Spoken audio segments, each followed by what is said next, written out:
Hey everyone, my name's Dan and this is part 2 of how to create vector artwork for your desktop wallpaper. If you haven't seen the first video, I'll leave a link in the description below. Just check that out because it covers a technique I've not really used that much before, and I'm not going to go over it again in this one because we're going to move on to finishing the piece.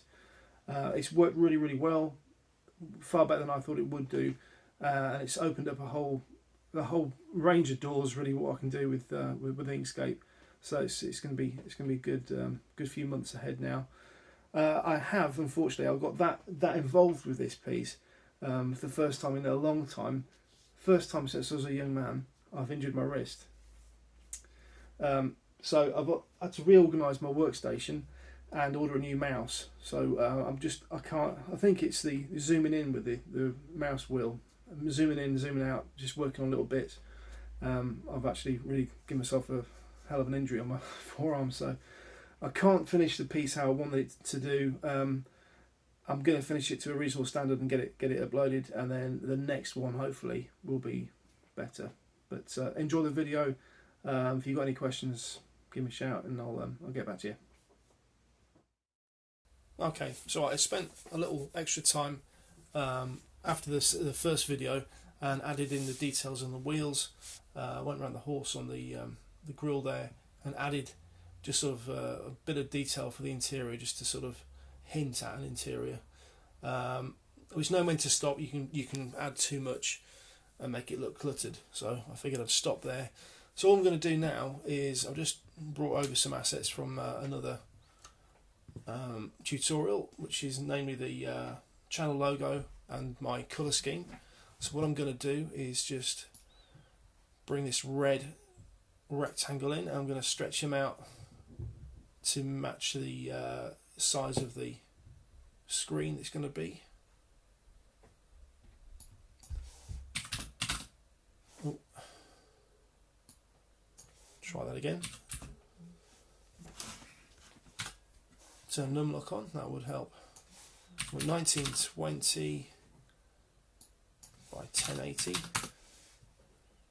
and then I want the position to be 0, so I want it to be exactly in this corner right here. If you try and do it manually, it's very difficult to know if you've got it perfect or not. So then I'm going to drop this down to the bottom, and then I want to do the car. I don't want it to be yellow. I want that to be like the cream. Let's just move this out of the way for a second. I want it to be cream, so I'm going to hit the D button and then hold down Shift and click on that. And I accidentally made one of these paths. I went stroke to path, so it's going to have to go in and do that manually. Yeah, I don't know why. I somehow managed to make that a path, which I didn't mean to, and it's kind of trapped it on its own now, so it won't pick up with the other things. So I've just got to do that one on its own. That's okay. We can get rid of all this at the bottom now.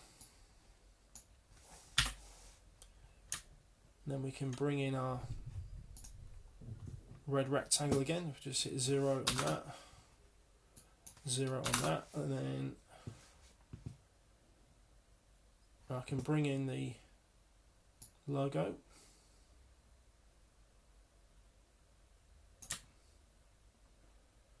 Just make that a little bigger. And then let's just make all that big. Let's just group that together and then punch that up a little bit.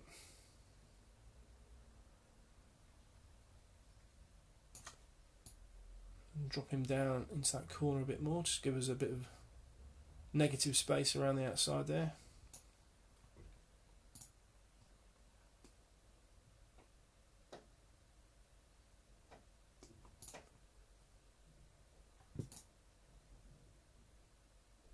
And that's it, we're done.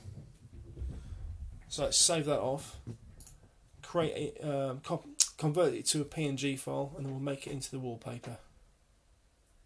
So I've converted that over to PNG, so now all we've got to do is right click and set as background, and hopefully we should have a new wallpaper.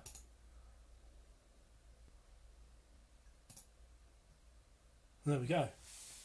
So yeah, this is going to be huge really, because it means I can do some very intricate work now. And I'm thinking, like, long term I want to really get into comics.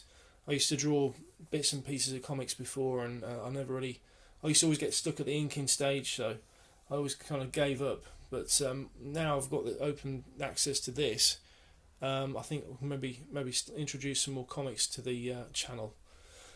So yeah, let me know what you think in the comments below, and yeah, it's all looking good. Thanks for watching, and I'll see you in the next one.